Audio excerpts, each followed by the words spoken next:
Quem somos? O que buscamos? A DINI-ONE apresenta o núcleo técnico operacional do maior centro de diagnóstico em genômica da América Latina.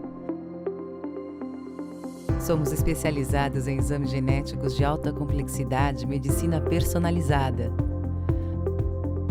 Oferecemos o melhor da medicina diagnóstica para nossos pacientes e contamos com uma equipe de especialistas em genômica, biologia molecular e bioinformática. Temos à nossa disposição o que há de mais inovador para aumentar a efetividade do tratamento e qualidade de vida dos pacientes. Contamos com equipamentos de amplificação e sequenciamento de última geração e metodologia de análise avançada. O nosso compromisso é trazer um diagnóstico de precisão com excelência. Trabalhamos juntos para entregar sempre o melhor resultado, porque aqui cada paciente é único. Você é a nossa razão de existir.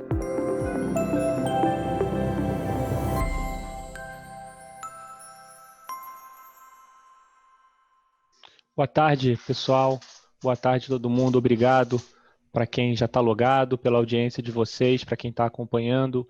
Esse é o mini curso da DINI-ONE para radiologistas e patologistas, e com o sucesso do curso ele acabou sendo aberto para os médicos externos da DASA também. E todo dia, que não seja feriado, a gente tem uma aula, um tema novo, todo dia às 17 horas nesse mesmo horário. A gente divulga o calendário do curso todas as semanas, o calendário semanal, e geralmente a gente manda também um lembrete, né, sobre a aula que vai ser dada no dia. Eu sou Leonardo Caiati, eu sou coordenador médico de medicina de precisão na DASA, e esse curso é uma parceria da DINI-ONE com o DASA Educa, que é o nosso setor de educação. Tá? A aula de hoje é um tema muito interessante, vai ser sobre neurogenética, que vai ser apresentada pelo Dr. Rodrigo e pela doutora Michele, que já estão aqui presentes, e faz parte do bloco das aulas relacionadas à subespecialidade de neurologia, ou dentro da radiologia, da neuroradiologia. Né? E a gente tentou sempre agrupar os temas dentro das subespecialidades, porque essa é a lógica que faz sentido para nós radiologistas quando a gente analisa as doenças. Então, mais uma vez, bem-vindo quem está aqui, quem está chegando. Muito obrigado, doutor Rodrigo, doutora Michele, pela participação de vocês, e fiquem à vontade aqui para começar a apresentar. Um abraço para todo mundo e no final temos perguntas. Eu queria primeiramente te agradecer, Leonardo, pela iniciativa de organizar esse curso. Eu achei excelente. Para mim é um prazer estar aqui. Hoje eu vou dividir a aula com o Rodrigo, que é meu colega da DASA, médico geneticista. Eu também sou médica geneticista, atualmente eu sou coordenadora do time de análise e do NAM da DINI-ONE. Rodrigo, você está dividindo a tela, se você puder passar para os próximos slides, por favor, para eu poder comentar do NAM. Então, o que eu gostaria de dividir com vocês é que nós temos, então, um telefone fixo, onde você tem um contato direto com os nossos médicos geneticistas. Então, não tem um atendente intermediário, né? Esse telefone, a gente fica disponível todos os dias da semana para tirar qualquer dúvida de laudo, dúvida de solicitação de exames, né? Então, vocês podem contar com esse apoio através do nosso NAM. Pode passar, Rodrigo, por favor. Bom, então aqui, só para mostrar a importância do diagnóstico, né, dentro da genética, e aqui especificamente dentro da neurogenética, a gente tem uma tríade, né, que considera muito importante quando a gente pensa em realizar o diagnóstico desse paciente, né? O primeiro é propor um tratamento, se ele existir, né? A gente sabe que muitas das doenças genéticas, infelizmente, ainda não têm um tratamento, né? Mas daquelas que possuem. Como fazer o manejo do acompanhamento clínico, né? É um paciente que eu vou ter que fazer segmento por suspeita de neoplasia ou não. E o último, que não é o menos importante, é o aconselhamento genético para a família, né? Então, existe risco de recorrência ou não, existem outros familiares que precisam ser testados ou não. Então, essa é a importância de se realizar o diagnóstico, e aí as ferramentas, né, tanto moleculares quanto as ferramentas de imagem, ajudam a chegar nesse diagnóstico. Pode passar, Rodrigo. Então, aqui nesse primeiro momento, o que eu quis trazer para vocês? As informações de qual metodologia eu posso indicar, dependendo de qual é a minha suspeita, tá? Por quê? Porque não existe atualmente um exame bala de prata, né, que vá conseguir me dar todas as respostas. E por que esse exame ele não existe? Porque a nossa arquitetura genômica ela é muito complexa. Então, depende se eu estou vendo uma alteração que ela é mais macroscópica, eu vou focar em uma metodologia. Se é uma alteração menor, eu vou ter outras possibilidades de metodologias. E aí eu começo trazendo para vocês o cariótipo, que é o exame mais antigo que a gente tem dentro da investigação da genética, né? O que é um cariótipo? Um cariótipo é uma fotografia de um núcleo de uma célula. Tá? Isso é importante porque a gente pode fazer cariótipo, na verdade, de qualquer célula que tenha um núcleo. E nós conseguimos enxergar a resolução do cariótipo é do microscópio óptico. Então, é exatamente isso que eu estou mostrando aqui na foto para vocês. Tá? E aí, o que acontece? Eu sempre faço uma analogia que quando eu estou analisando um cariótipo, que é um exame observador dependente, é como se eu estivesse olhando para uma fotografia de um livro de estantes. Eu consigo dizer se os meus livros estão todos lá, mas eu não consigo dizer se tem uma letra trocada dentro de um livro, ou mesmo uma página faltando, né? Então, eu tenho um limite de resolução, tá? Quando a gente vai solicitar um cariótipo, geralmente a gente coloca, né, cariótipo com banda G. O que significa essa banda G? O G vem de Gienza, que é a coloração utilizada para eu ter esse padrão mais claro e mais escuro, tá? Isso é que é chamado de banda. E aí a resolução de um cariótipo atualmente é de 500 bandas, que são esses padrões que vão se alternando de claro e de escuro, tá? Então, se eu pensar que no meu genoma eu tenho 3 bilhões de pares de base, e eu estou vendo um exame que o meu parâmetro de resolução é de 500 bandas, eu vou ter aí, fazendo a conta, mais ou menos um limite de 7 milhões de pares de base do que eu consigo enxergar, ou seja, 7 megabases. Todas as alterações que forem menores do que isso, eu não vou enxergar no cariótipo, tá? Essa é uma informação relevante porque, ainda mais quando a gente pensa na taxa de resolutividade do exame, né? A cada 100 pacientes que eu faço um cariótipo, 5 eu consigo chegar num resultado. E aí, há um tempo atrás, com o desenvolvimento de outras metodologias, né, se questionou muito a indicação de realizar um cariótipo. Então é um exame que caiu em desuso, eu não vou solicitar mais um cariótipo. Não, ele tem o seu uso e ele para ser indicado. O Rodrigo vai falar bastante sobre síndromes cromossômicas para vocês, e aqui eu trouxe até uma situação que não é tão comum, né? Quando a gente fala em doença cromossômica, a primeira coisa que vem à mente é numa síndrome de Down, que eu posso até reconhecer o fenótipo facial.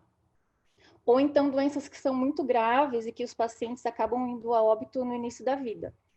Mas, por exemplo, aqui, essa é uma neuroimagem de um paciente com trissomia do 13, que é a síndrome de Patau, e que tem alterações, malformações neurológicas que podem ser desde leves, como é o caso do paciente, até uma holoprosencefalia.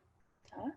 Então, nesse caso, para esse paciente, um simples cariótipo resolveria e traria o diagnóstico para ele. Eu não precisaria pedir um exoma, né, para fazer o diagnóstico desse paciente. Tá? Pode passar, Rodrigo, por favor. Bom, com o desenvolvimento das metodologias, então, a gente aumentou, melhorou o que a gente consegue enxergar de um cariótipo. E isso veio com as metodologias de arrays, os arrays genômicos, tá? E aí eu faço a analogia que antes a gente conseguia contar os livros, agora o array consegue contar os capítulos. Ele tira lá o meu livro da estante e conta os capítulos. Mas ele também tem um limite de resolução. Ele não vai conseguir saber se tem uma letra só trocada, né? Ele tem essa resolução de, dentro do meu genoma, entender se tem grandes variações de números de cópia, que são as CNVs. E aí, assim, só para vocês terem uma ideia, como é que esse exame é realizado? Eu vou fazer, então, a união do meu DNA do meu paciente, que eu marco com uma fluorescência vermelha, e a fluorescência de um DNA controle, que eu marco geralmente com uma fluorescência verde, E aí quem está em casa fazendo homeschooling das crianças das cores primárias vai saber que quando a gente mistura em partes iguais, vermelho com verde, vai ficar amarelo. Isso quer dizer que o quê? Que é uma região que não tem variação de número de cópia. Em regiões que eu tenho variações de número de cópia, por exemplo, nesse pocinho aqui mais de baixo vermelho, eu tenho mais DNA do paciente. Então, provavelmente é uma região que está duplicada, que está a mais. E nos pocinhos verdes quer dizer que eu tenho mais DNA controle. Então, provavelmente é uma região que está deletada. E aí, dependendo dessa quantidade desses pocinhos, né, vai ser a minha resolução. Vai ser aquela conta que a gente fez antes para o cariótipo, dos 3 bilhões de pares de letra, dividido aqui. E aí sempre tem, quando a gente pede um array, tem 180K, hoje em dia é 800K, 800 mil pocinhos. Então, eu consigo chegar em alterações que podem variar até 10 mil pares de base, por exemplo, tá? Mas eu não vou conseguir enxergar alterações de uma variação só de uma base, tá bom? E aqui eu coloquei é a mesma imagem que o Rodrigo vai mostrar para vocês depois, mas é a investigação de um quadro de lisencefalia, que é um paciente que tem síndrome de Miller-Diecker, que é uma síndrome de microdeleção, tá? Então, nesses casos, é como a gente pode fazer o diagnóstico desses pacientes. Pode passar, Rodrigo, por favor. E aí, então, a gente foi caminhando, né? A gente saiu do livro para o capítulo. Agora eu vou chegar na resolução da letra, né? Eu quero ler letra por letra. Qual que é a metodologia que eu uso para fazer isso? É o sequenciamento de DNA. E aí o Dude já falou para vocês nas primeiras aulas, eu tenho ou sequenciamento convencional, que é o sequenciamento de Sanger, ou sequenciamento de NGS, tá? E aí aqui eu trouxe uma imagem, foi das primeiras imagens que eu aprendi a ver, que é a imagem do dente molar, que a gente sabe que está associado com a síndrome de Joubert. Então, fica fácil. Para esse paciente, eu vou indicar, então, o sequenciamento do gene para a síndrome de Joubert. Perfeito. Só que aí a gente entra lá no MIM e vê que para a síndrome de Joubert, atualmente tem 39 genes relacionados com a síndrome, né? E aí, como é que eu faço a abordagem para investigar esse paciente? Esse é um bom caso que eu posso solicitar, por exemplo, um painel de NGS, porque eu consigo incluir todos esses 39 genes, né? Porque os fenótipos eles se sobrepõem, então não vou conseguir dizer, é exatamente esse gene, e num único teste fazer a avaliação desses 39 genes, tá? Então, a gente guiar o exame, ele vai trazer uma resolutividade melhor para o nosso diagnóstico. Eu não comentei com vocês qual é a taxa de resolução do array, mas só para vocês, né, para a gente ir pontuando. Então, do cariótipo é 5%, um array, ele consegue, então, ter uma taxa de resolução em média de 20%, e se eu for falar num exoma, né, que é o sequenciamento de todos os exons, eu vou ter uma taxa de resolutividade de aproximadamente 50%. Né? Então, ainda assim, com o sequenciamento de exoma, eu fico com metade dos meus pacientes sem ter um diagnóstico conclusivo.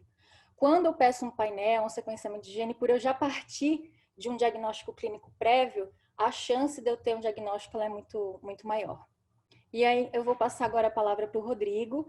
Ele vai caminhar com vocês por diversas alterações neurológicas e vai pontuando também quais que são os exames indicados para fazer a investigação de cada quadro, ok? Pode começar, Rodrigo. Obrigado, Michele. Bom, boa tarde, pessoal. Bom, então o que eu objetivo agora fazer com vocês nessa parte da aula é entrar um pouco nos grupos de doenças que a gente vai poder explorar um pouquinho algumas alterações neurológicas, né, de neuroimagem e quais alguns dos principais diagnósticos ou alguns dos diagnósticos possíveis dentro dessas imagens, tá bom? E para isso eu tentei dividir em dois grupos diferentes, o grupo de alterações estruturais do sistema nervoso central e o grupo de erros natos metabolismo, né? Nas alterações estruturais a gente se focou um pouco mais em síndromes dismórficas, síndromes malformativas, né? Mas de fato no grupo dos erros natos metabolismo a gente também pode ter malformações do sistema nervoso central, como a gente vai ver na segunda parte. Então, começando sobre as alterações estruturais do sistema nervoso central, A primeira que eu queria mostrar para vocês, né, é a hemimegalencefalia, que é um hipercrescimento amartomatoso, né, do hemisfério cerebral. Na imagem a gente consegue ver um hemisfério aumentado, né, com um aumento difuso, com alteração. Deixa eu ver se eu consigo colocar um apontador aqui. Aqui, pronto.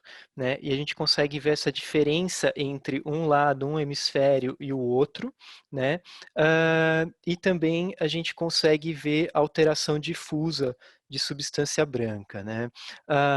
Esse tipo de alteração, ela está associada a vários quadros sindrômicos, né? Como, por exemplo, a megalencefalia, a polimicrogiria, a polidactilia hidrocefalia. Isso é uma síndrome genética, né? Caracterizado por essas características, a síndrome no névio sebáceo linear, de Smith-Kingsmore, hipomelanose de Ito, Curi-Jones, Muenke. E eu queria mostrar para vocês, né, para a gente poder exemplificar um desses tipos, e a gente escolheu a hipomelanose de Ito.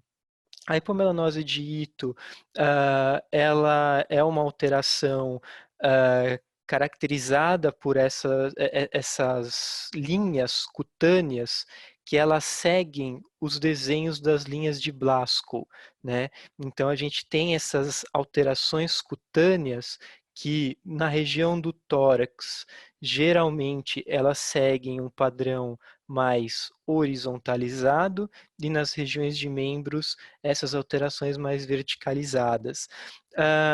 Como vocês devem se lembrar de embriologia, né, a nossa formação da pele, a nossa formação cerebral, ela sai do mesmo ponto, né? Então, uma pessoa que tem uma síndrome, né, uma genodermatose, uma alteração de pele importante assim, ela pode também ter alterações neurológicas, né? E isso pode acontecer na hipomelanose de Ito, né? A gente pode ter uma hemimegalencefalia que muitas vezes é do mesmo lado, principalmente nesses quadros que a gente vê uma diferença, né, entre um lado e o outro. No cérebro a gente também pode ver as imagens daquela forma. A lisencefalia, né, a diminuição dos padrões de desenvolvimento dos sulcos e giros, a gente tem dois tipos, né, quando a gente pensa na lisencefalia, o tipo clássico, que é por uma disrupção neuronal entre a 10ª e 14ª semana de gestação, e o tipo Coblestone, que é uma alteração da migração neuronal, né, pela pia mater ao espaço subaracnoide. Na imagem, né, aqui é a imagem que a Michelle já deu spoiler para a gente mais cedo, mas a gente consegue perceber, né, uma simplificação do padrão de giros e sulcos no córtex, né? Isso daqui é bem visível nessa região. E no tipo 2, a gente percebe essa simplificação também de giros e sulcos, mas aqui a gente consegue ver, né, nessa região, como se fossem essas pequenas reentrâncias, né? Isso aqui vai chamar a nossa atenção para a gente pensar no tipo 2, né? Aqui a gente também tem uma alteração difusa de substância branca, a gente tem uma ventriculomegalia visível, enfim, outras características, né? Mas para a gente se focar em relação às lisencefalias. E quando a gente fala em lisencefalia, é interessante a gente entender que a gente tem, elas podem ser isoladas ou elas podem ser sindrômicas. E se a gente olhar para as lisencefalias isoladas, a gente tem diversos genes diferentes, então tem pelo menos 15 entidades diferentes, né, que cursam com lisencefalia. Aqui vocês vão ver que também está falando do Miller-Dicker, a gente vai falar dela, mas aqui já é um quadro sindrômico. Mas vocês percebem que a gente tem, né, lisencefalia tipo 1, tipo 2, tipo 5, tipo 7, e que cada uma tem um gene diferente, né, como a Michelle tinha pontuado, às vezes a gente tem algumas alterações que têm essa heterogeneidade.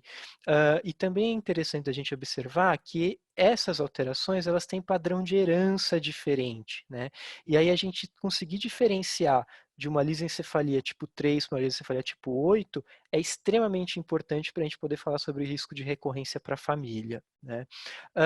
Eu vou falar um pouquinho da lisencefalia do tipo 1 isolado, que ela é uma das mais comuns, né?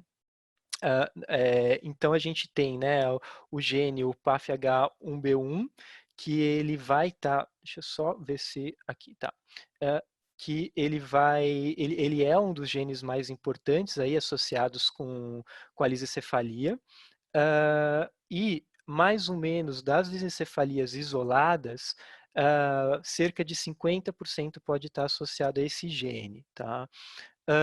E dentro do grupo das sindrômicas, né, a Michelle falou do Miller-Diecker. Miller-Diecker, ele é uma síndrome, quando a gente vê um paciente que tem uma lisocefalia, a gente tem que pensar na síndrome de Miller-Diecker. Ele é uma síndrome de microdeleção, então é um pequeno pedaço do cromossomo 17 que está faltando, e que envolve exatamente o PAFH1B1, que é o gene da lisencefalia isolada do tipo 1. Então é interessante a gente observar que quando existe uma mutação, né, uma variante pontual nesse gene, isso vai gerar um quadro de lisencefalia tipo 1, né, uma variante patogênica. E quando a gente tem uma deleção desse gene, né, geralmente uma deleção maior, que vai envolver esse gene, e genes próximos, né, uma deleção de genes contíguos, isso vai levar à lisencefalia, mas também vai levar a malformação cardíaca, hipoplasia genital, baixo peso ponderostatural e características morfológicas que vão chamar a nossa atenção, né? Dos olhos de uma pessoa um pouco mais treinada, você consegue perceber que todas aquelas crianças que têm síndrome de Miller-Diecker, elas vão ter características fenotípicas muito semelhantes, né? A gente consegue perceber essa fronte com o pensamento, uma fenda palpebral mais descendente, um filtro mais alongado, características que são relativamente gestálticas para essa síndrome. Para fazer a investigação de uma microdeleção, a gente tem a técnica de MLPA e a técnica de microarray, como a Michelle já citou anteriormente, né? Isso é feito em sangue, né? A polimicrogiria é uma malformação do córtex com formação de pequenos e múltiplos giros surgindo da disrupção da migração neuronal, né? Então a gente consegue ver o córtex mais fino e com esses contornos, né, que vão chamando a nossa atenção aqui.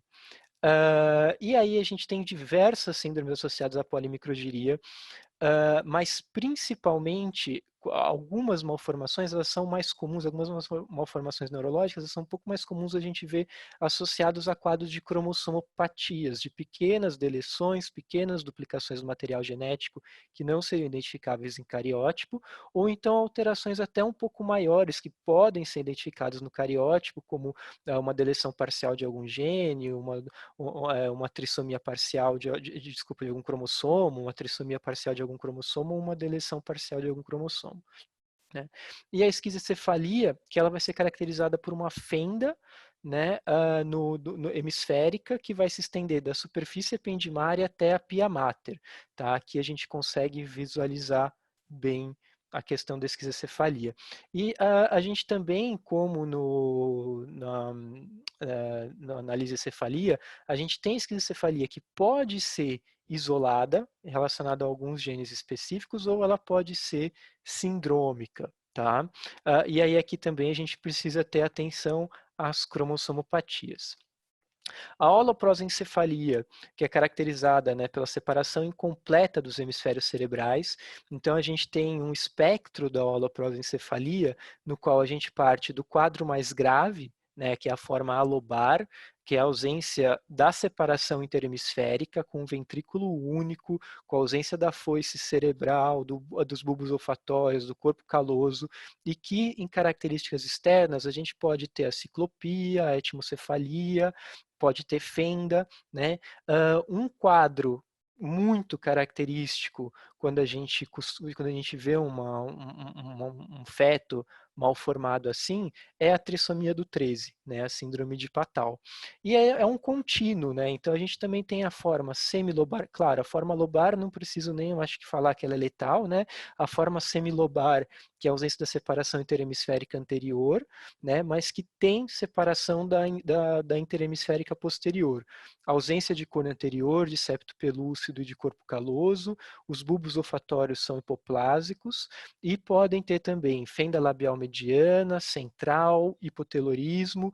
Esse já é um quadro extremamente grave, claro, do ponto de vista neurológico, mas que não necessariamente é letal no período neonatal, tá? A forma lobar, a gente tem uma ausência e separação apenas da região mais anterior, né, o corpo caloso ausente, geralmente nessa região que está mais afetada, hipoplasia da fissura interhemisférica e bulbos olfatórios, e características externas, a gente vê um hipotelorismo, então essa aproximação entre os olhos, às vezes uma fenda labial bilateral, algumas coisas que a gente pode ver, né? E a gente tem a variante interhemisférica média, que é a falha na separação dos lobos parietais e frontal posterior, na separação incompleta do tálamo e do núcleo caudado, e ausência de parte do corpo caloso. E como anomalia externa, a gente tem o hipotelorismo ocular. Nessa foto aqui, a gente vai dar um zoom daqui a pouco numa parecida, mas a gente percebe aqui um incisivo central único nessa moça, né? E isso é uma característica que chama atenção. E exatamente falar sobre incisivo central único, a gente tem a microforma, no qual você não tem a não separação interhemisférica. Então mas você pode ter uma genesia de corpo caloso, e o que geralmente pode se perceber? É uma microcefalia, um hipotelorismo e um incisivo central único.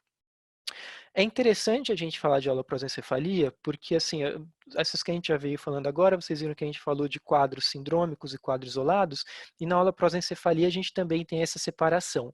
E quando a gente fala de quadro de holoprosencefalia isolado, é muito importante a gente falar do gene SHH, Sonic Hedgehog, né, que ele é uma forma autossômica dominante com penetrância incompleta de holoprosencefalia, no qual nas formas leves a gente pode ter simplesmente um incisivo central único, um hipotelorismo, às vezes uma úvula bífida, uma deficiência pituitária, mas que também pode ser associada a malformações, como fenda lábio-palatina, narina única, coloboma ocular, atresia de Coana. E por ela ser autossômica dominante com essa penetrância incompleta, às vezes a gente faz diagnóstico dos pais por conta do filho, né? Então o filho às vezes nasce com um espectro mais grave da holoprosencefalia, e quando você vai ver o fenótipo dos pais, você vê um hipotelorismo, e aí, claro, você consegue identificar isso no sequenciamento gênico. Isso é muito importante por conta também do aconselhamento genético, né? Aqui alguns outros quadros sindrômicos, né, como a gente tinha falado, a gente tem diversos, chamando atenção para as alterações cromossômicas, que elas são muito importantes. Aqui a gente tem uma entidade também chamada pseudotrissomia do 13, que são crianças que têm características típicas da trissomia do 13, porém sem de fato a trissomia do cromossomo 13. Então, elas não têm a alteração cromossômica, né, elas não têm a trissomia, mas as características clínicas iguais, né? A displasia septo-óptico, que é uma combinação de hipoplasia do nervo óptico, hipoplasia de pituitária e malformação de linha média, né? Ela pode ser considerada uma variante da holoprosencefalia, né? E também a gente tem diversas síndromes que podem estar associadas à displasia septo-óptica, né? Aqui eu vou querer chamar a atenção para a síndrome de Murcier, que ela vai ser caracterizada pela presença de dois dos critérios, né? Então, o defeito de linha média, a hipoplasia do nervo óptico e a insuficiência hipotálamo-hipofisária, e ela pode ter formas tanto autossômicas dominantes como autossômicas recessivas, né? Então, a gente também ter o diagnóstico molecular nesses casos é extremamente importante pela questão do aconselhamento genético. Quando a gente fala em malformação do corpo caloso, né, a genesia do corpo caloso, ela é uma das malformações neurológicas mais comuns, apresenta mais ou menos 3% de todas as malformações do sistema nervoso central, e que a gente sabe que muitas vezes ela não está associada a nenhuma clínica do ponto de vista de um atraso de desenvolvimento ou de uma deficiência intelectual, né? É relativamente fácil da gente identificar uma malformação de corpo caloso, a gente realmente percebe a ausência do corpo caloso, a gente percebe o aumento do terceiro ventrículo, a os ventrículos paralelos, né, com esse aumento dos ventrículos, né, então isso facilita a gente a identificação. E, bom, aqui eu exagerei um pouco para colocar síndromes associadas à malformação de corpo caloso, mas porque, de fato, diversas síndromes podem estar associadas, aqui são só alguns exemplos delas, né, mas uma coisa que eu acho que seria interessante a gente conversar quando a gente fala de malformação de corpo caloso é do espectro da síndrome fetal do álcool, né, a síndrome alcoólica fetal. Quando a gente fala, né, de genética médica, de investigação, os teratógenos também fazem parte da investigação dentro da genética, né? Então, às vezes a gente tem uma criança que pode ir desde a síndrome alcoólica fetal clássica, que é caracterizada por microcefalia, o fenótipo facial, que a gente vê esse filtro alongado, lábio superior fino, esses olhos menores, né? Características bem típicas que vão chamar atenção, junto com uma história de consumo de álcool durante a gravidez. Só que a gente também tem um espectro quando a gente fala, né, de síndrome fetal do álcool. A síndrome alcoólica fetal clássica, ela seria o extremo do espectro, mas a gente pode ter uma criança que tenha simplesmente um atraso de fala, simplesmente uma dificuldade de coordenação motora, uma dificuldade de aprendizado, com essa história de uso materno de álcool durante a gestação. E às vezes você tem uma agenesia de corpo caloso, é uma malformação que pode acontecer nesses indivíduos. E quando a gente fala de síndrome alcoólica fetal, de espectro da síndrome fetal do álcool, é fundamental a gente falar que não existe dose segura para consumo de álcool durante a gravidez.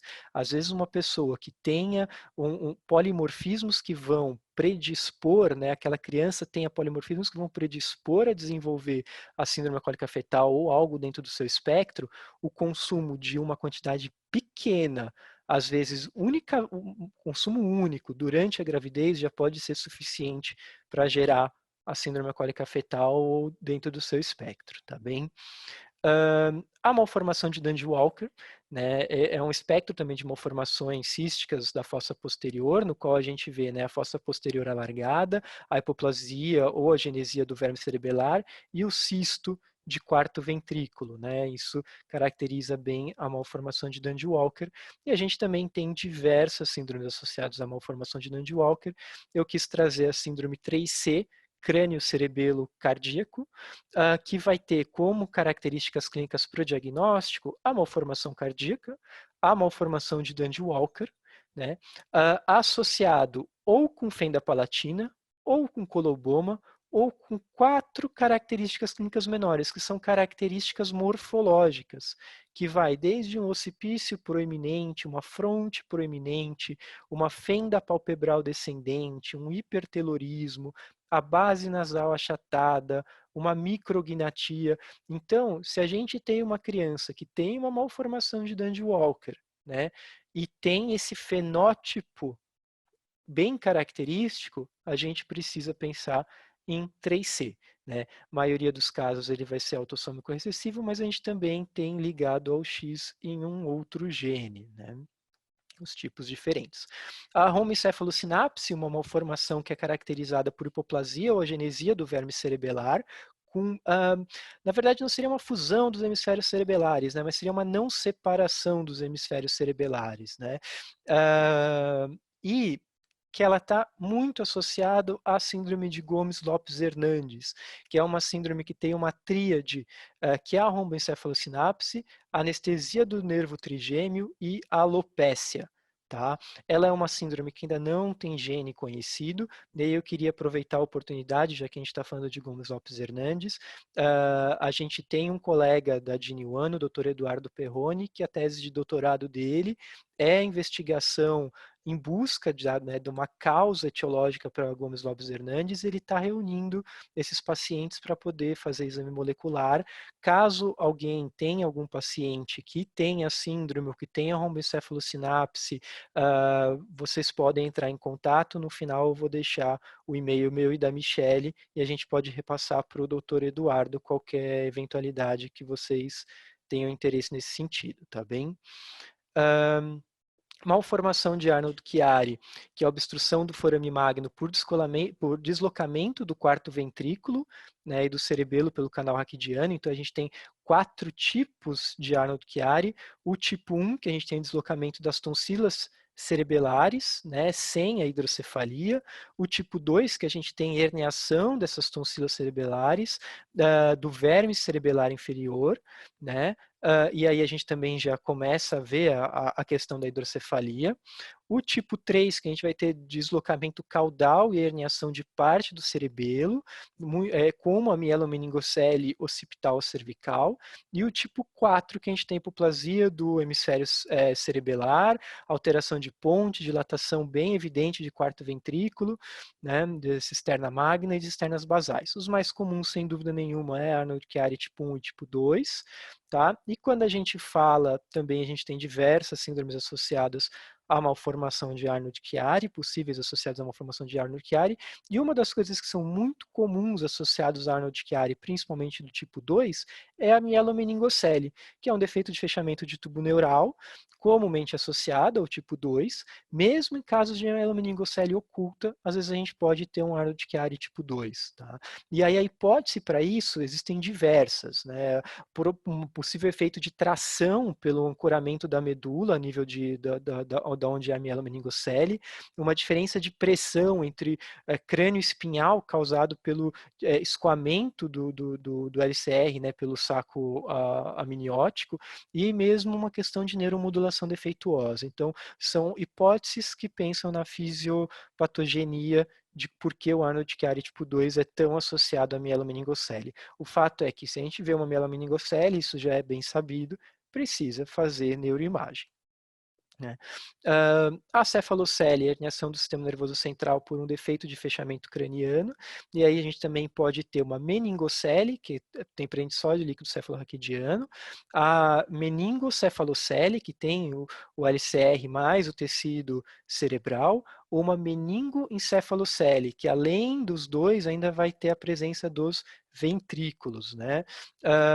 E também a gente tem diversas síndromes que podem estar associadas à cefalocele, lembrando que essas malformações elas também podem ser isoladas, né? Mas o que eu gostaria de conversar com vocês é no bloco que ela é caracterizada de forma bem clássica por encefalocele occipital e descolamento de retina. Então, a gente tem uma criança com encefalocele occipital, é importante a gente olhar para a retina dessa criança. Né? Outras alterações oftalmológicas também podem estar presentes, como miopia, catarata, subluxação de cristalino, e a gente pode, inclusive, ter como um sinal menor da encefalocele a aplasia cutis. Né? Então, a gente percebe que existe essa expressividade variável também. É autossômico recessivo, o gene COL18A1. Né? A gente tem gene conhecido. E ufa, indo para a segunda parte, para a gente falar um pouquinho dos erros inatos, explorar um pouquinho agora esse grupo. A gente tem diversas síndromes que estão um pouco mais, um pouco menos associados com alterações específicas, né, em locais específicos, ou de substância branca, ou de substância cinzenta, enfim, mas vamos explorar algumas delas. Eu queria começar explorando a doença da urina do xarope de bordo, né, o MSUD. Ela recebe esse nome devido ao cheiro característico, né, de xarope de bordo. Para quem não conhece, né, é aquela folha canadense, né, que está na bandeira do Canadá, inclusive, né, que ela é causada, esse cheiro, por conta da presença de valina, leucina e isoleucina. Existe uma variabilidade clínica desde de casos mais graves, que é o mais comum, que os sintomas já estão presentes nas primeiras 24, 48 horas, já é possível começar a ver alguns sintomas, e com 12 horas já é possível ver um aumento da concentração de aminoácido de cadeia ramificada. E a característica mais precoce, isso é uma coisa interessante, que é o cheiro de xarope de bordo já no cerúmen. Né? A gente tem uma forma intermediária, que é com atraso de desenvolvimento, atraso de crescimento, encefalopatia, quando às vezes acontece um estresse catabólico, e a forma intermitente, que às vezes são sintomas muito intermitentes, né, e que podem evoluir também com intoxicação metabólica durante um estresse catabólico. Né? Os achados clínicos principais, então, isso é, na forma precoce, encefalopatia grave, incluindo letargia, apneia, opstótono e movimentos estereotipados, coma e falência respiratória pode acontecer em 7 dias de vida, se não tratado.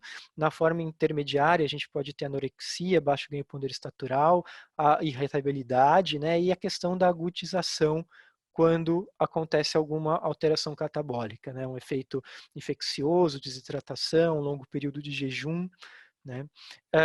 Como achado laboratorial, a gente pode ter a gente tem, né, os aumentos do aminoácido de cadeia ramificada, uma excreção urinária do complexo alfa-cetoácido de cadeia ramificada, acetonúria, e a gente não tem nem hipoglicemia nem hiperamonemia. Isso aqui é importante para ajudar a gente também no diagnóstico.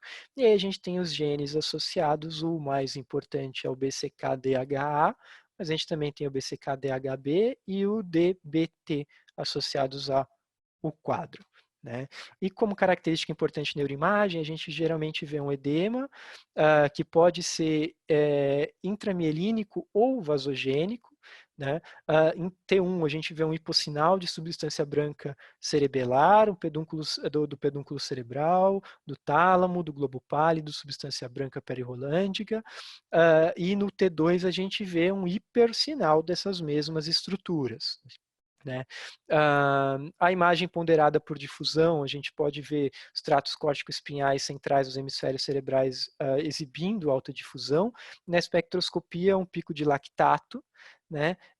E um pico das cadeias ramificadas e do cetoácido das cadeias ramificadas, né?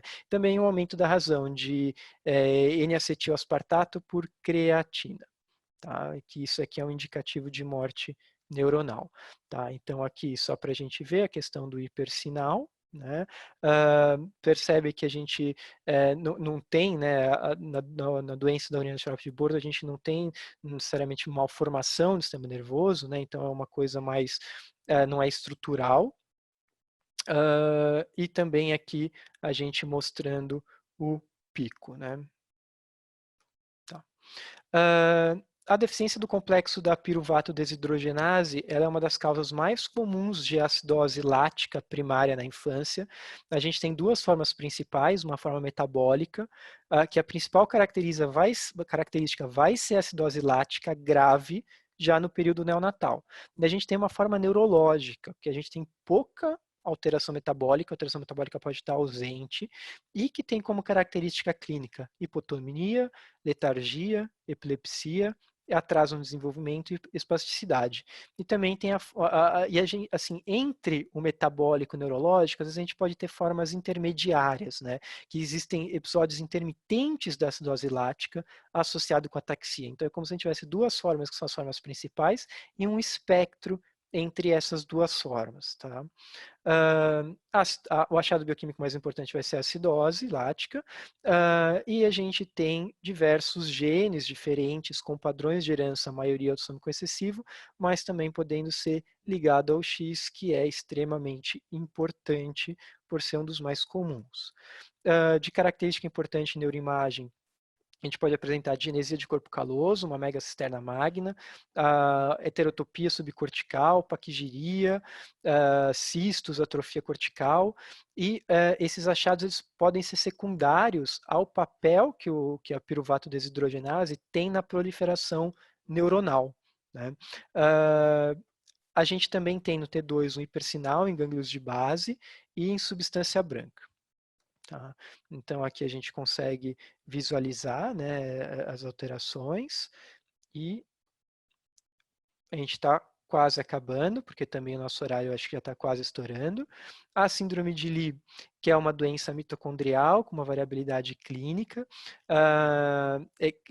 Nessa variabilidade clínica, a gente tem, né, esse diagnóstico de síndrome de NARP, que é caracterizada por fraqueza muscular neurogênica, ataxia, retinite pigmentosa, que ela faz, é como se fosse mesmo uma variabilidade dentro do diagnóstico, né? É possível.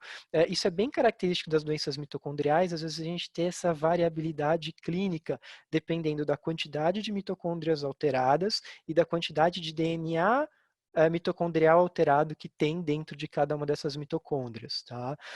O quadro clássico ele vai ser neurodegenerativo, grave e progressivo, com início nos primeiros meses de vida, e é muito comum a gente escutar que esse quadro neurodegenerativo foi após um fator predisponente, geralmente um quadro infeccioso.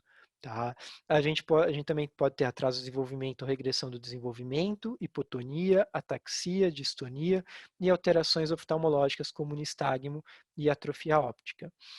Os achados bioquímicos, aumento do lactato em sangue líquor, aumento da concentração de alanina, diminuição de citrulina, e nos atos orgânicos urinários a gente vai ter ácido lática e dos intermediários do ciclo de Krebs. Né?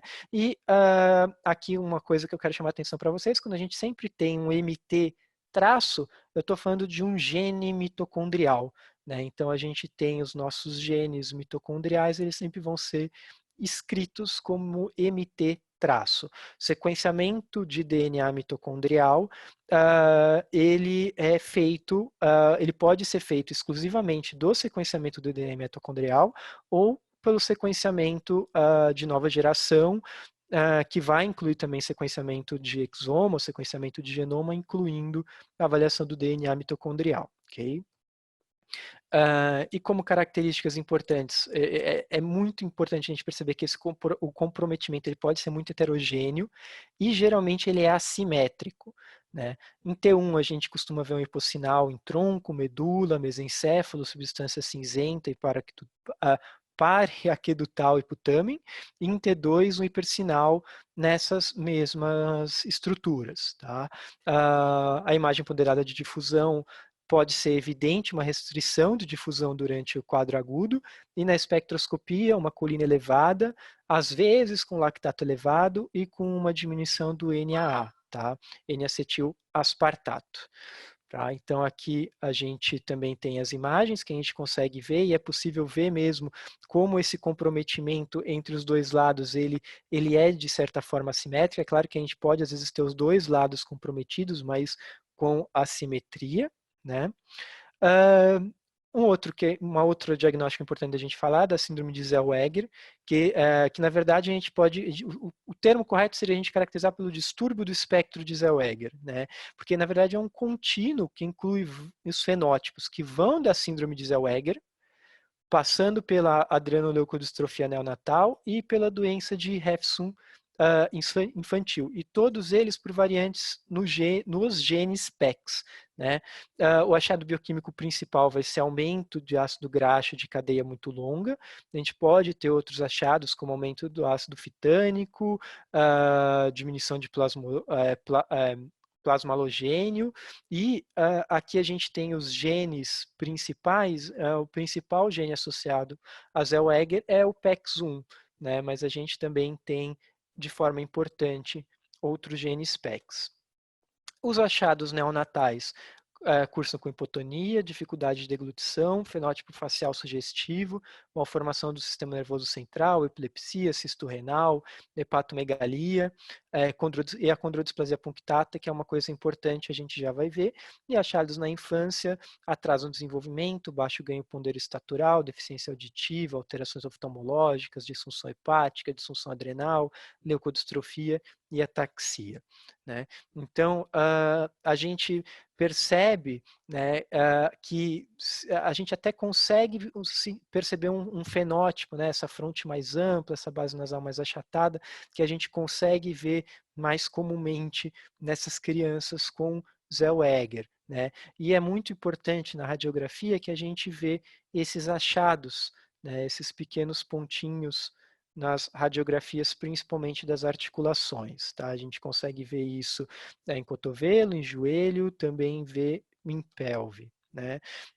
E em neuroimagem, características importantes, malformação cortical, pode ter cistos, atrofia de substância branca e cinzenta, polimicrogiria, paquigiria, alargamento ventricular, pseudocistos, e na espectroscopia a gente tem uma diminuição do NAA, e um pico de lactato e lipídio. Tá?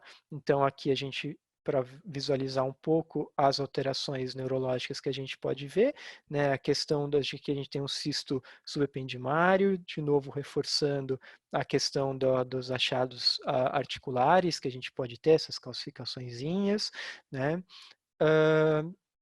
A síndrome de Smith-Neely-Opitz, que é a alteração do metabolismo do colesterol devido à deficiência de 7-dihidrocolesterol redutase.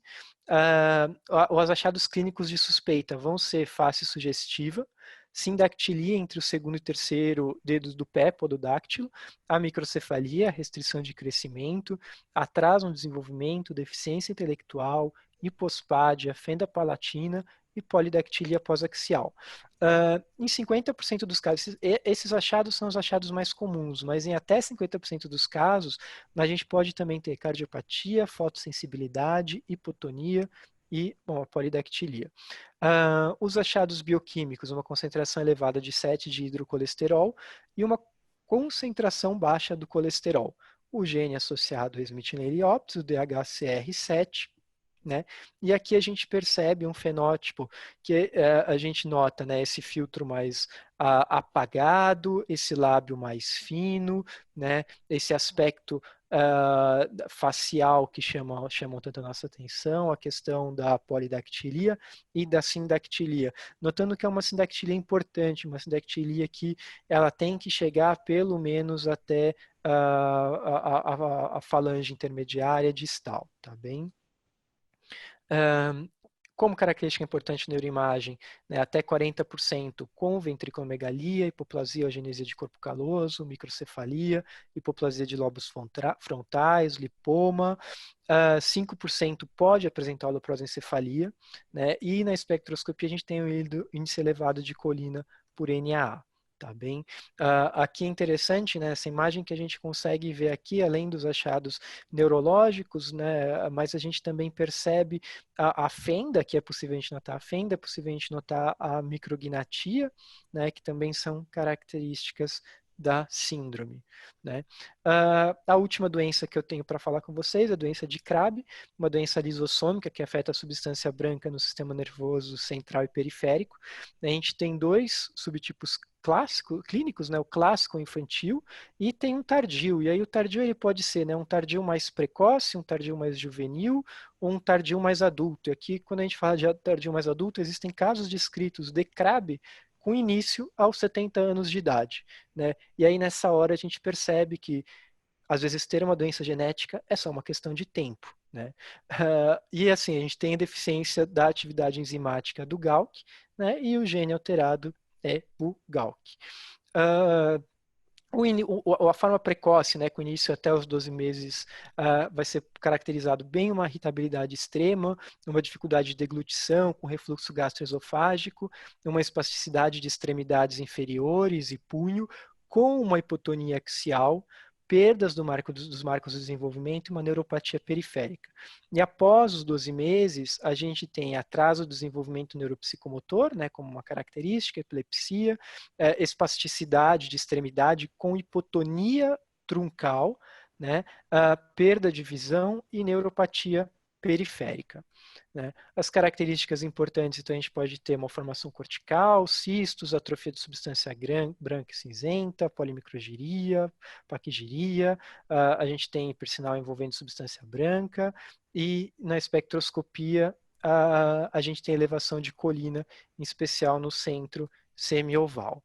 Tá bem? Então aqui a gente percebe mesmo esse baixo sinal, né, um hipossinal aí nas regiões, e era isso que eu tinha para falar com vocês sobre as doenças. Eu acho que a gente se esticou um pouquinho em relação ao horário, talvez. Lembrando que a gente tem as próximas aulas, a relação das próximas aulas. Segunda-feira a gente volta com as nossas aulas. E agora a gente fica à disposição para perguntas. Enquanto o Rodrigo toma uma água, porque ele conseguiu resumir 3 anos de curso em 1 hora, só para pegar, então, um exemplo para vocês, né? A gente, a partir de uma única anomalia, né? Vou pegar como exemplo a holoprosencefalia, que o Rodrigo falou. Eu vou ter desde uma etiologia que ela é monogênica, então que eu resolvo o diagnóstico com sequenciamento de um gene, até uma doença cromossômica, que com o cariótipo eu vou conseguir fazer o diagnóstico. E aí, como é que eu vou saber se para uma aloprosencefalia eu preciso pedir sequenciamento de um gene ou um cariótipo? Pela avaliação do fenótipo do paciente. De uma forma assim, grosseira, né? As malformações isoladas, elas tendem a ser por alterações em um único gene. Porque quando você pensa que é um paciente com múltiplas anomalias, atraso de desenvolvimento, quer dizer que você vai ter uma arquitetura genômica mais comprometida. Então, pode ser que ele tenha um cromossomo inteiro a mais, um pedaço faltando, né? Então, para poder fazer essa diferença, né, de qual dos exames, de qual é a resolução que eu vou olhar, depende muito da avaliação do fenótipo do paciente. Tá? Era só isso que eu queria colocar e eu deixo para o Leonardo, então, guiar das perguntas para a gente. Muito obrigada, viu, Rodrigo? Foi excelente. Obrigado. Rodrigo, Michele, excelente aula, um tema árido para quem não está na área. Eu vejo só câncer de próstata, por exemplo. Então, mesmo eu que não entendo, eu consegui aprender bastante coisa com que vocês passaram. Acho fundamental esse gancho que vocês fizeram entre como solicitar o exame, qual é a utilidade de cada exame, qual é o nível de resolução de cada exame. E uma coisa que me chamou muita atenção é que um radiologista como eu, ou um patologista, poderia pensar que o geneticista recebe as leituras dos exames da máquina e ele faz a leitura e compara com um padrão de genes que ele vai conhecer e que vai tentar associar com uma doença. E vocês quebraram muito bem esse preconceito, mostrando a importância e como vocês conhecem de clínica, de ectoscopia, como vocês conhecem dos aspectos clínicos sistêmicos das doenças que vocês falaram, né? Isso dá uma dimensão muito boa para a gente de como é que é o trabalho que vocês fazem na genética e quanto a gente tem a ganhar em interagir e discutir com vocês. Então, eu achei que, para mim, o principal aprendizado dessa aula foi isso, como é a riqueza de avaliação clínica que vocês fazem, além dos métodos de diagnósticos avançados da especialidade de vocês. Para quem tiver questões, aperta o botãozinho Q e A que tem embaixo e vai já escrevendo as questões. Aí, por favor, deixa aberto para vocês. E isso que você falou, Leonardo, é importante mesmo, porque assim, para a gente que está, quando a gente vai fazer análise, né, de um sequenciamento de nova geração, de um painel, de um exoma, se a gente não tiver informações clínicas daquele paciente, o nosso trabalho assim ele fica muito, muito, muito mais difícil, né? E isso é uma coisa muito importante da gente citar, porque sempre que algum colega for solicitar o exame, por favor, né, colocar as características clínicas, não precisa detalhar necessariamente fenótipo, claro que se for possível isso é muito bom, mas assim, as malformações encontradas, quais são as alterações, e muitas vezes o que aquele paciente também não tem, ajuda muito a gente a poder fazer a análise do exame da forma mais acurada positiva. Então, por exemplo, é um paciente que não tem atraso do desenvolvimento, isso é uma coisa muito importante a gente saber, porque isso já vai limpar uma série de possibilidades diagnósticas que às vezes a hora que a gente recebe, né, a relação de genes para fazer exatamente essa correlação do que é, o que não é, isso ajuda muito, né? Esses relatórios detalhados ajudam bastante a gente. Pode falar, Michele, desculpa. Vamos responder a pergunta. Oi? Se tiver alguma pergunta, vamos responder, da preferência. Não é pergunta não, eu ia dar só um retorno disso, com relação aos dados clínicos, né, a importância disso. É uma outra pergunta que se sucede a isso. Passou alguém aqui atrás. Geralmente vocês recebem a indicação do exame, geralmente chega para vocês através do pessoal pediatra que costuma mexer com as doenças genéticas e com as doenças hereditárias, ou os clínicos em geral, pediatras em geral, ou neuros em geral, encaminham o exame e vocês precisam fazer essa triagem. Como é normalmente o caminho para chegar um exame para vocês ou chegar um paciente para vocês? Quer responder, Rodrigo? Pode ser. Assim, boa parte da nossa demanda, e aí especificamente de New One, né, mas são exames solicitados pelos próprios colegas geneticistas, né? Então, o geneticista clínico, o médico geneticista no consultório faz a hipótese e solicita o exame. Mas, sem dúvida, a gente percebe, e isso realmente é uma tendência, que cada vez mais, né, a genética ela está sendo o dia a dia de todas as especialidades, né? Eu costumo falar assim, talvez tirando o trauma, eu acho que todas as especialidades médicas você tem uma genética muito forte hoje em dia, né? De fato a gente recebe muito pedido também dos neurologistas, dos neuropediatras.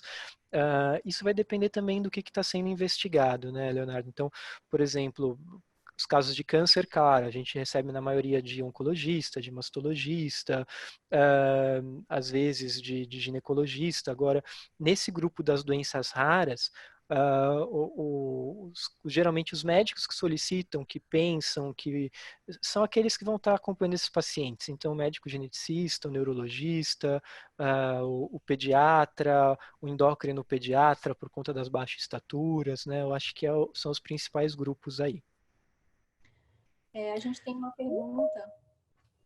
Isso, Michele. Pode fazer, é só clicar no Answer Live aí que vocês vão responder. Só repete a pergunta para o pessoal saber do que se trata. A GeneOne está realizando exoma ou painéis genéticos para determinadas síndromes neurológicas? A resposta é sim. E aí eu aproveito para abordar o dilema painel versus exoma, tá? Então, o que acontece? Lembra que eu mostrei para vocês aquela entrada com 39 genes para a síndrome de Joubert? Essa é um fenótipo que vale a pena eu solicitar um exome, um painel, porque ele vai ser mais custo efetivo, né? Eu já parto de um diagnóstico clínico. Então, eu sempre falo que para eu solicitar um painel, eu tenho que ter uma hipótese clínica inicial. Só que nem sempre isso é possível, né? Muitas vezes eu só tenho uma associação de malformações e de sintomas e eu não consigo partir de um diagnóstico clínico. E aí, nesses casos, o mais indicado seria fazer um sequenciamento do exoma, tá? Outra possibilidade, né, é quando eu tenho uma doença, um fenótipo, que os genes, eles são descobertos numa velocidade muito grande. Por exemplo, epilepsia. Se a gente for entrar no PubMed, toda semana vai ter um gene novo associado com epilepsia. Então, talvez eu ponderar, será que vale a pena eu pedir um painel para epilepsia ou eu já fazer de cara um exoma, né? Então, essa questão da gente sempre pensar no custo-efetividade dos exames. Mas a resposta, resumindo, é sim, fazemos. Excelente essa pergunta. Eu também tinha essa dúvida, acho muito importante de saber. Isso se reflete em custo também? O painel é menos custoso do que o exoma? Sim. O painel, geralmente, ele tem um custo bem menor, né? O exoma é um exame complexo. Infelizmente, ele ainda não tem cobertura pelo rol da ANS, né? Então, ele é geralmente out of pocket, né? O paciente paga particular. E nem sempre também o convênio vai cobrir o painel, né? Então, também tem essa estratégia de abordagem da investigação. Eu vou fazer primeiro o que eu consigo ter cobertura pelo convênio, até para deixar o exoma como uma última possibilidade, né? Mas tem alguns casos que o exoma, ele deve ser dos primeiros testes a ser solicitado, né? Por quê? Porque eu diminuo esse tempo da odisseia diagnóstica do paciente. Então, essa primeira avaliação, né, para indicar o exame é muito importante. Entendi. O canal que você recomenda quando a pessoa tiver dúvida qual exame indicar seria o NAN do GeneOne? A gente fica à disposição no NAN para fazer essas orientações, né? E também como avaliação, né, médica em encaminhamento, né? Quando a gente trabalha muito próximo das outras especialidades, né? Então, a gente sempre fala, né, o Rodrigo, nosso sonho é trabalhar do lado da sala de um neuropediatra, de um radiologista, de um cardiologista, do endócrino, porque a gente precisa dessa comunicação entre as especialidades, né? Isso com certeza vai acontecer, né? Alguns projetos que a gente está envolvido têm esse intuito mesmo de aproximar cada vez mais as nossas especialidades ao longo da cadeia diagnóstica. Isso é ótimo. não vi aparecer mais nenhuma pergunta. Vocês querem fazer alguma consideração? Então, só antes de vocês fecharem, é para lembrar quem ainda está assistindo a gente, essa aula é parte de um curso que está correndo todos os dias, exceto os feriados, às 5 horas da tarde, sempre falando sobre as alterações genéticas em grupos de doenças relacionadas às especialidades. Semana que vem a gente vai ter aula, se puder colocar o slide anterior aí, que tem o calendário, semana que vem a gente vai ter aula começando a semana de câncer de pulmão, né, de tórax, aí seguido de cabeça e pescoço, pâncreas, estômago, aí vem 1º de maio, aí termina, então vão ser 4 aulas na semana, aí nas outras semanas já prossegue com colo retal, geniturinário e por aí vai. Então tem aí para todos os gostos, para todas as especialidades e sempre ressaltando a importância dos exames genéticos nesses contextos, né?